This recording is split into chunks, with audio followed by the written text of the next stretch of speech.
ನಮಸ್ಕಾರ ವೀಕ್ಷಕರೇ, ನಾನು ಡಾಕ್ಟರ್ ನಾರಾಯಣ್ ಮುದ್ಗಲ್, ಆಯುರ್ವೇದಿಕ್ ಸೆಕ್ಸುಲೈಸ್ಟ್, ಆಯುರ್ವೇದಿಕ್ ಕನ್ಸಲ್ಟೆಂಟ್, ಜಯನಗರ್, ಬೆಂಗಳೂರಿನಲ್ಲಿ ಪ್ರಾಕ್ಟೀಸ್ ಮಾಡ್ತೇನೆ. ಇವತ್ತು ಏನು ವಿಡಿಯೋ ಅಥವಾ ಏನು ಟಾಪಿಕ್ ಬಗ್ಗೆ ನಾನು ಮಾತಾಡ್ತಾ ಇದ್ದೀನಲ್ಲ, ಅದು ಏನಂದರೆ ಬೇಸಿಗೆ ಕಾಲ, ಗ್ರೀಷ್ಮ ಋತು, ಸಮರ್.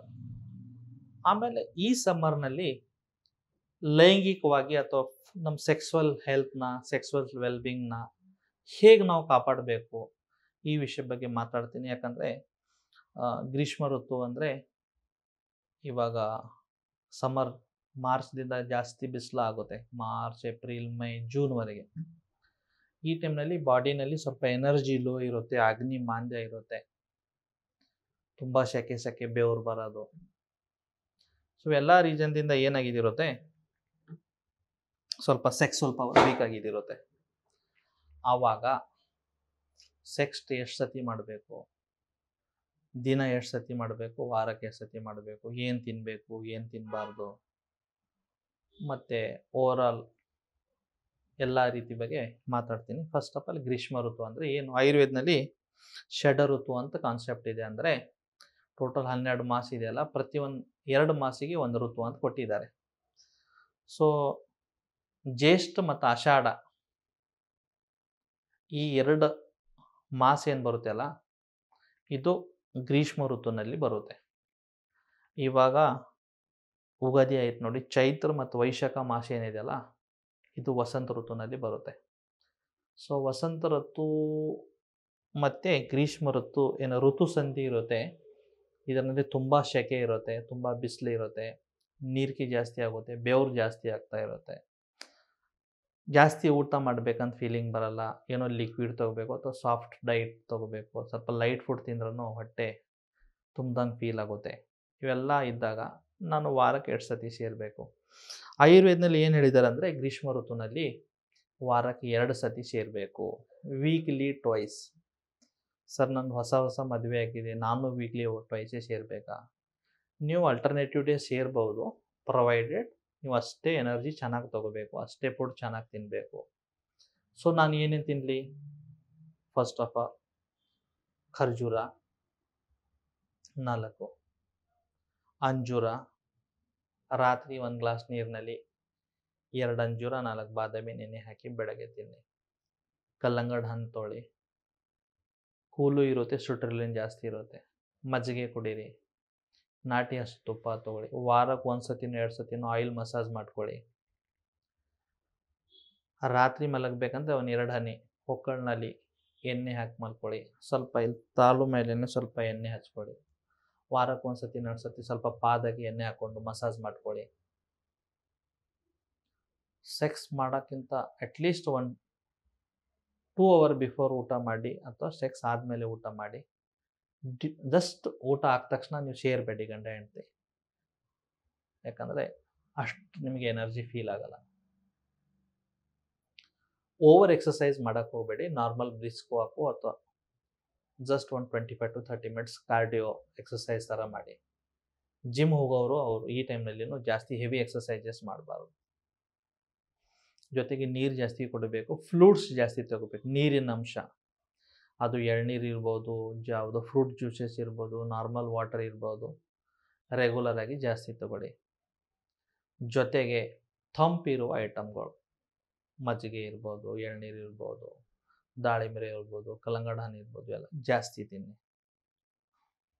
ಆಮೇಲೆ ಒಂದೇ ನೈಟ್ನಲ್ಲಿ 2 ರೌಂಡ್ 3 ರೌಂಡ್ ಮಾಡಬೇಕಂತದ್ದು ಇಟ್ಕೋಬೇಡಿ. ಯಾಕಂದರೆ ಅಷ್ಟು ಎನರ್ಜಿ ಅಥವಾ ಅಷ್ಟು ಬಾಡಿ ಅದಕ್ಕೆ ಕೋಪ್ ಅಪ್ ಮಾಡಲ್ಲ. ಯಾವುದೋ ರೀತಿ ಬಾಡಿನ ಓವರ್ ಸ್ಟ್ರೆಸ್ ಮಾಡಿಕೊಂಡು ಮೆಡಿಕಲ್ನಲ್ಲಿ ಹೋಗ್ಬಿಟ್ಟು ವೈಗ್ರಾ ಟ್ಯಾಬ್ಲೆಟು, ಆ ಟ್ಯಾಬ್ಲೆಟು 50 mg ಕೊಡಿ, 100 mg ಕೊಡಿ ಅಂತ ಹೋಗಬೇಡಿ. ಯಾಕಂದರೆ ಹಾರ್ಟ್ ಮೇಲೆ ಲೋಡ್ ಬರುತ್ತೆ. ಜೊತೆಗೆ ನನಗೆ ಇವಾಗ ಹೊಸ ಮದುವೆ ಆಗಿದೆ ಸರ್, ಸೆಕ್ಸರ ಮಾಡಲೇಬೇಕಂದಾಗ ಏನು ಮಾಡಿ?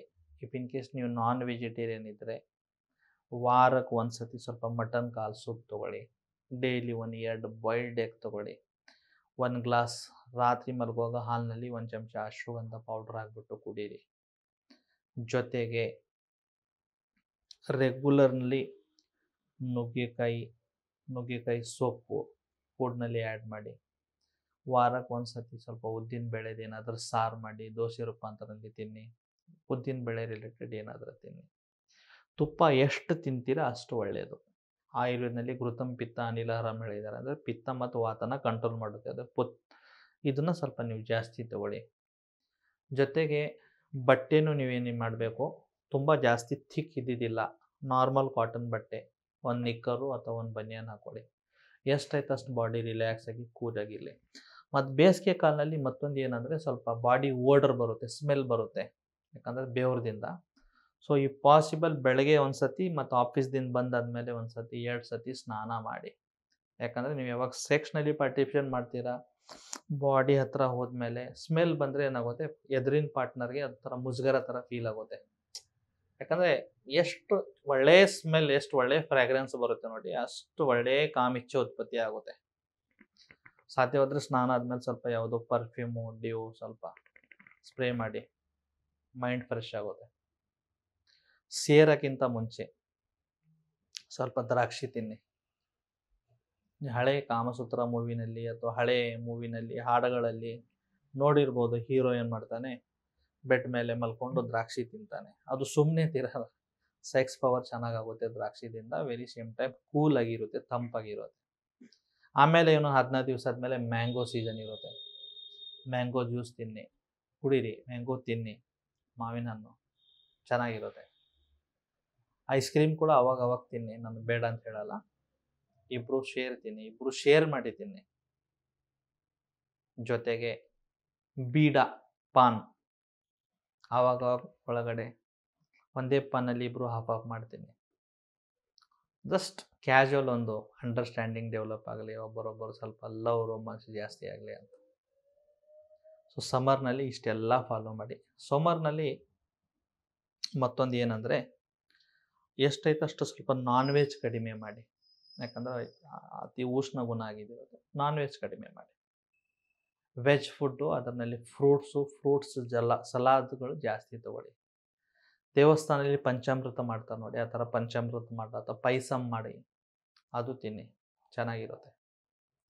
ಮಜ್ಜಿಗೆ ಚೆನ್ನಾಗಿ ಕುಡೀರಿ, ಮೊಸರು ಚೆನ್ನಾಗಿ ಬೆಳೆಸಿ. ಮತ್ತು ಸ್ವಲ್ಪ ತಂಪು ಏರಿಯಾನಲ್ಲಿ ಮಲ್ಕೊಳ್ಳಿ. ರೂಮ್ನಲ್ಲಿ ಒಳ್ಳೆ ಫ್ಯಾನ್ ಹಾಕಿ, ವಿಂಡೋಸ್ ಎಲ್ಲ ಓಪನ್ ಮಾಡಿ, ಸೊಳ್ಳೆ ಬರಬಾರ್ದು ಆ ಥರ ನೋಡಿಕೊಂಡು ಆರಾಮಾಗಿ ಇರಿ. ಕೂಲರ್ ಹಾಕ್ಕೊಂಡು ಮಲ್ಕೊಳ್ಳಿ, ಚೆನ್ನಾಗಿರಬೇಕು. ಸೆಕ್ಸ್ ಅಂದರೆ ಕಂಫರ್ಟ್ನಲ್ಲಿ ಇರಬೇಕು, ಡಿಸ್ಕಂಫರ್ಟ್ನಲ್ಲಿ ಸೆಕ್ಸ್ ಆಗಲ್ಲ. ಸೊ ಈ ಥರ ಎಲ್ಲ ನೀವು ಸ್ಟೆಪ್ಸ್ನ ಫಾಲೋ ಮಾಡಿಬಿಟ್ಟು ಈ ಬೇಸಿಗೆ ಕಾಲದಲ್ಲಿ ಒಳ್ಳೆ ರೀತಿ ಸೆಕ್ಸ್ ಎಂಜಾಯ್ ಮಾಡಿ. ಸ್ಪೆಷಲಿ ಯಾರು ಹೊಸ ದಂಪತಿಗಳಿದ್ದೀರಿ, ಹೊಸ ಮದುವೆ ಆಗಿದೆ, ಅವ್ರು ಚೆನ್ನಾಗಿ ಎಂಜಾಯ್ ಮಾಡಿ.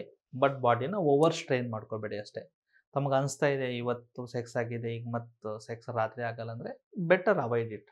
ಅದು ಏನು ರೇಸ್ ಇಲ್ಲ ಅಥವಾ ಇಷ್ಟು ಮಾಡಲೇಬೇಕು ಅಥವಾ ಅಟೆಂಡೆನ್ಸ್ ಹಾಕಲೇಬೇಕಂತೇನಿಲ್ಲ. 1 or 2 ಡೇಸ್ ಪಾರ್ಟ್ನರ್ನ ಹೇಳಿ, ಸ್ವಲ್ಪ ಬಾಡಿನಲ್ಲಿ ಸ್ಟ್ರೆಂತ್ ಇಲ್ಲ, ವೀಕ್ನೆಸ್ ಫೀಲ್ ಆಗ್ತಾ ಇದೆ ಅಂತ. ಅವರು ಚೆನ್ನಾಗಿ ಊಟ ಹಾಕ್ತಾರೆ ಮತ್ತು ಮಾಡಿ ಎಂಜಾಯ್ ಮಾಡಿ. ಧನ್ಯವಾದ.